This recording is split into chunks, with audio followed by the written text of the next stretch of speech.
Firman Tuhan mengajar kita, Yesus ngajarin kita bahwa supaya kita nggak usah khawatir sama hidup kita sendiri. Kita nggak usah pusing apa yang kita mau makan, kita nggak usah pusing apa yang kita mau minum, apa yang kita mau pakai. Percayalah kepada pemeliharaan Bapa. Firman Tuhan dalam Matius 6 ayat 31 bicara soal sebab itu janganlah kamu khawatir dan berkata apakah yang akan kami makan, apakah yang kami minum, apakah yang akan kami pakai. Semua itu dicari bangsa-bangsa yang tidak mengenal Allah.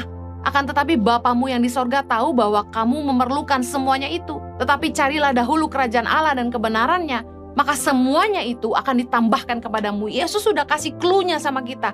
Udah gak usah pusing sama kebutuhan hidup kita. Fokus kepada dua hal ini. Cari sungguh-sungguh kerajaan Allah. Kerajaan Allah bicara soal kehendak Tuhan dalam hidup kita. Yang kedua, carilah kebenarannya, maka semuanya akan ditambahkan. Saya ngalamin dalam hidup saya bahwa ketika saya fokus cari kehendak Tuhan dalam hidup saya, waktu saya sungguh-sungguh ingin hidup dalam kebenaran Tuhan, Tuhan pelihara hidup saya, Tuhan sertai hidup saya, dan saya nggak pernah satu kali pun saya kekurangan. Saya lihat bagaimana Tuhan sediakan secara luar biasa. Jadi ketika fokus kita adalah kepada dunia, kita akan kehilangan fokus kita kepada hal-hal ilahi yang Tuhan sediakan bagi kita. Tapi ketika kita fokus kepada Tuhan, apa yang Tuhan mau buat hidup kita, kita kerjakan semuanya dalam kebenaran, kita akan lihat pemeliharaan Tuhan itu luar biasa. Ukuran kedekatan dan kedewasaan dalam hubungan adalah nilai kepercayaan. Ketika kita sudah mencapai sebuah kedewasaan dalam hubungan, kita sudah sangat dekat dengan seseorang, akan terbangun yang namanya nilai kepercayaan. Anak saya nggak perlu takut saya nggak kasih mereka makan. Ada sebuah nilai kepercayaan yang nggak perlu terus-menerus dibicarakan.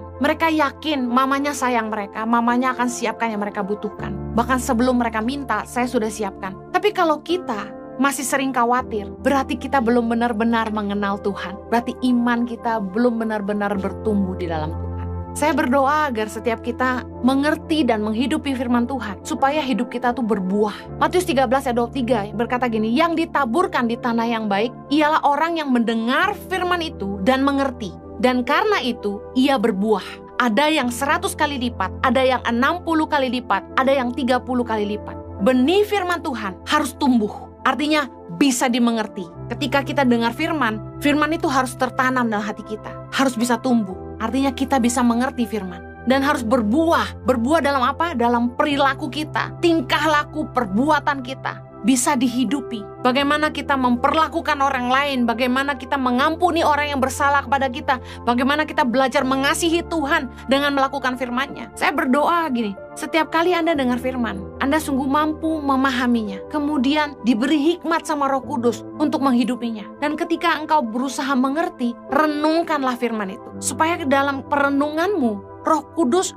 memberikan rema, memberikan contoh bagaimana menghidupinya. Itu yang saya alami dalam hidup saya. Dan itu juga yang saya bagikan. Yang menjadi sebab orang mandur rohani. Yang pertama, karena mereka tidak mengerti. Yang kedua, karena mereka hanya senang mendengar tapi tidak melakukan. Yang ketiga, karena mereka lebih cinta dunia. Hati-hati jangan sampai tiga hal ini terjadi, sehingga kita tidak jadi orang Kristen yang bantet, yang imannya nggak bertumbuh, yang hidupnya masih penuh dengan kekhawatiran. Tanda kanak-kanak rohani selalu khawatir sama hidup, tidak tahu bersyukur. Tapi kedewasaan hubungan sama Tuhan adalah pengertian, pengenalan akan Tuhan, dan kita punya nilai kepercayaan kepada Tuhan, sehingga kita tidak pernah ragu akan penyediaan Tuhan dalam hidup kita.